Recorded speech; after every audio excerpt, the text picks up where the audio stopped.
In this episode of Who Wants to Be a Moron, um, let's see what's going on at Predator Catcher's News and Drama.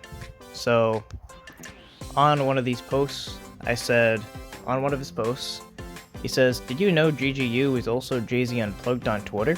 She had 13,000 followers. She was a highly political leftist, which I'm not sure what means, but you can see pictures of her IVs and vital monitors during hospital visits. If you scroll way back to June or July of 2021, there's pictures of her children and grandchildren. Do you honestly believe this is still an elaborate scheme that was drawn up before everyone knew Tommy was a piece of shit? When we all still support him? Get real, y'all."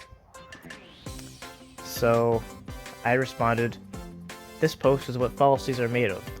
So, if we're gonna argue about fallacies, can you please use the definition of a fallacy?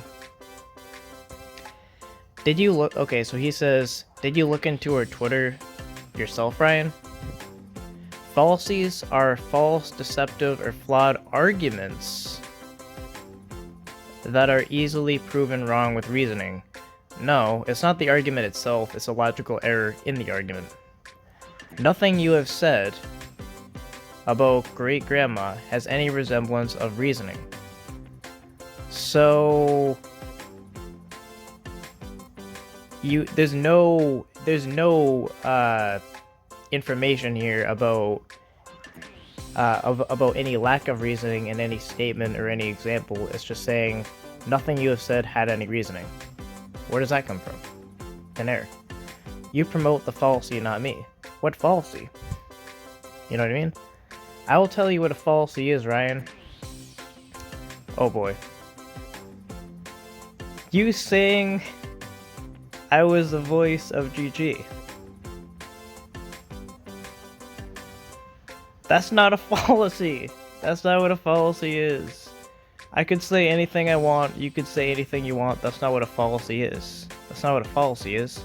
Maybe what someone says might have a fallacy within it, but that's not what a fallacy is. You claiming to be a journalist. No, that's a claim. You claiming to know how to investigate. No, that's another claim. Those, my friend, are fallacies. No, those, my friends, are claims. You should be more careful who you let talk in your ear. I'm not sure what that means, but I'm pretty sure it has literally nothing to do with the above statement. So, here's what I'm just gonna break down all of the fallacies. Let's see. Appeal to emotion. Disrespecting the dead and the elderly if you question. So clearly, they're basically saying if you have dared question even though there was an active GoFundMe at one point in time where people are just wondering who they're donating to. I guess since it's so easy to prove this person's real, it was really made as if you were horribly disrespecting an old lady or the dead and you're a bad person for it. Basically, you're doing the equivalent of beating up an old lady with a cane. No, that's an appeal to emotion. Ad hominem. All the negative comments. You're not a journalist. You're not an investigator. As evidence for a positive claim. Hearsay.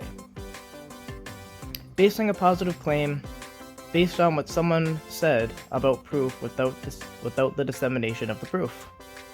So it's like, so this guy Rob Lowe, who he could be whoever, he could be the president. It doesn't matter.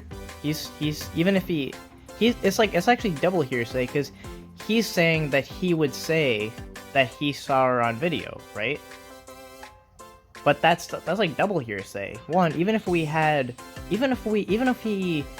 showed up at my front door and he said, "Yeah, I saw a great grandma on video," that's still hearsay. That's still basing it off of someone else's perception of proof. That's hearsay. Hearsay, basing a positive claim on someone, on what someone said about proof without the actual dissemination of proof. Appeal to authority, saying you would listen to an esteemed investigative journalist rather than a little old MVCap, solely based on credentials alone. The problem isn't listening to a journalist over me, but basing proof off of listening alone is. So, I mean, a positive claim is she exists. If there's no evidence for that claim, there's no proof that she exists. So, just because someone, it doesn't really matter inherently if someone has like certain credentials or qualifications, inherently, whether they're right or not.